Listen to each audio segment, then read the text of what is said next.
I get nervous before I get on the mat. I get really, really nervous. I'm just thinking that I'm not good enough. This person is gonna beat me, but I don't let that intimidate me anymore. With blind wrestling, you have to start in contact, so your palm will be on top of the person's forearm, and the other hand will be under their elbow. One of the neat things about wrestling for the blind sports is that the wrestlers or the athletes compete against able-bodied athletes. So all our athletes compete in tournaments against able-bodied athletes all over Ontario and sometimes the national level as well. Totally blind athlete, the coach will have to work with them on a one-on-one basis, on the mat, hand over hand, going over the move.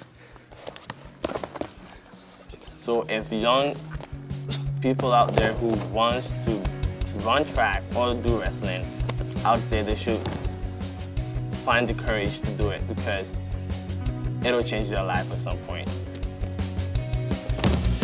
Come back. All right, we had to adjust some things. This is our little examples of like blind people wrestling. I mean, it's a regular public school, but like blind people, if you take a few steps back, AJ, like blind people, of course, first thing you come into a match, you shake their hand. You get a handshake, blind people handshake, miss them a few times. All right, one hand up, one hand down. Okay. And sometimes we may have to readjust because we can't see the other man's hand. So yeah, that may take a little, like 2 seconds. And this right here is like to keep contact. Like when you start a match, you start contact. All right, and here we're gonna do like a little example. We're gonna close our eyes, that way you know we can't see, because we can see a little bit. We're gonna close our eyes, that way you know that we're not cheating. And AJ is just gonna do a slow open fireman, like, and he's gonna close his eyes and like, you just watch, like go slow, make sure that they can see your face, that way you don't see my legs or anything.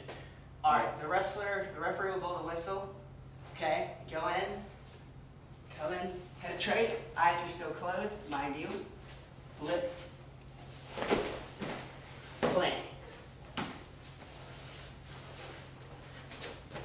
Alright, that's just one example of like when you take your shot, you know, like try wrestling if you wrestle. If any of you watching this wrestle, try closing your eyes for a little bit.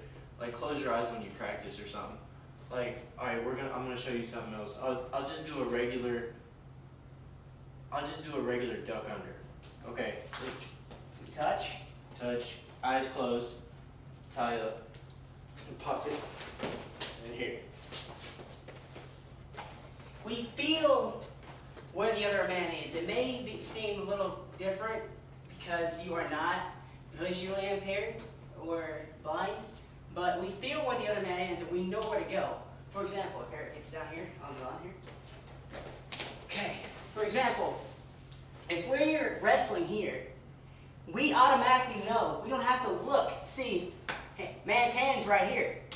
So what we're gonna do is we're just gonna simply just keep wrestling, and we already know how to jerk the guy. So, and if we're in a situation where, oh, I don't know. You want me to hit a sit out? Yes, sir. That's a great example. All right, I'm gonna close my eyes and let's turn a little bit this way so they can see your leg. All right, and with a sit out, Or switch. Or I'll just, yeah, switch. I'll do a switch, that way y'all can see that whole side. But with a switch, what I would do is, I would pop this wrist, and then I would step here, and see, I still got my eyes closed, but his leg is perfectly hooked. And just come behind. Like, you don't have to be able to see to do that, and that's what we're trying to tell you, is that if you do wrestle a blind person, just respect the fact that they understand what's going on. Just to prove one more time, here, get out here. I'm gonna hit a switch at full speed. All right, yeah. All right, eyes closed and everything. Watch. You want me to hit a re-switch? Like, you can go slow, or you just go ahead and hit a switch. Wait. Switch, re-switch. Just hit a switch.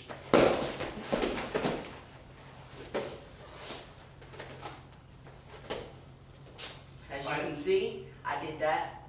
Eyes closed, instinctively knew where to go. I mean, you could say it's because we've been wrestling for so long, but I think that it's just, I agree in that sense. I mean, if you're blind, you do have to get used to things around you. whether you're walking to class or whether you're trying to take down your opponent. And like, for example, if we're tied up right here, you're right.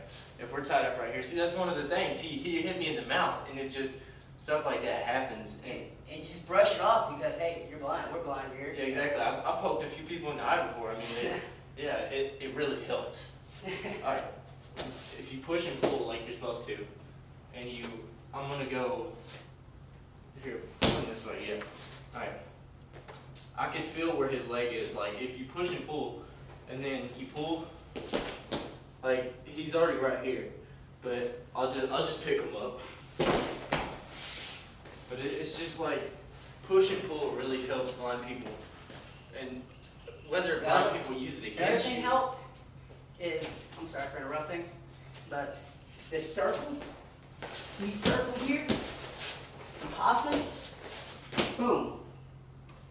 You hit that leg, you hit any part of that body, you know where it's gonna go, because you practice it so much, and the fact that you can feel, like you said, feel where that leg or feel where that arm's gonna go. And like, if you ever wrestle with a blind person and you do want a full challenge, get in here close with them. Like, don't be scared to get close with them. All right. Yeah, because most blind, We get public school kids, sighted kids, who will be like all out here.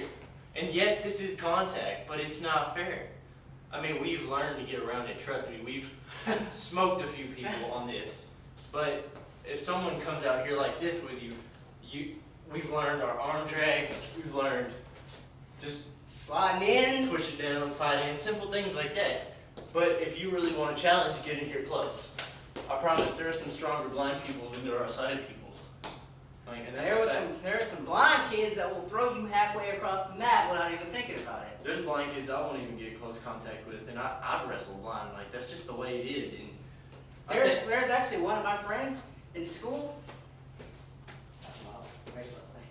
There's one of my friends in school. You get here with this kid, hip tosses all day. Hip tosses all day. Right there. Right there. He has the best hip toss I've ever seen in my life. Don't get in touch. Yeah, like he said, if you want to get fair, get in tight. Get in tight. But I mean, you gotta be prepared though. Like, yeah, that's kind of a joke, but it's not a joke. If you do get close up with a blind person, you gotta be prepared. And last thing, we're gonna close this up. The last thing I want to show you is like, is a stand-up. It doesn't have to be a perfect stand-up. But what I'm going to show you is the way blind people practice stand-ups in order to keep contact. All right, Eric's. I'm gonna perform the move. Eric's gonna go through the motions here. All right, Eric's gonna. All right, first what he's going to do is he's going to pop up this inside leg and he's going to grab my hand or my wrist, whatever's got most control. And the reason he does this is so I can't reach around here and like grab this. He's got control of my wrist, whatever. And you just go ahead and stand up however you want. And he's going to turn and face, but he's still got the wrist, and that's just the way blind people wrestle. Now, nothing's wrong with 3 seconds left, and you need to get a point, and you just pop up out of there. There's nothing wrong with that. But if you're wrestling and you want to be fair, keep the wrist and give instead of having to restart the whole thing, because if you got a flow going, you don't want to mess that up. Like you just want to keep wrestling. You don't want to be you don't want to be like this close to the guy and ref be like, all right, back to the middle. That gets annoying. So, It really does. And that's all for today. If y'all have any questions or. This has been Eric and AJ's Take. And that's an example of being blind. At ease.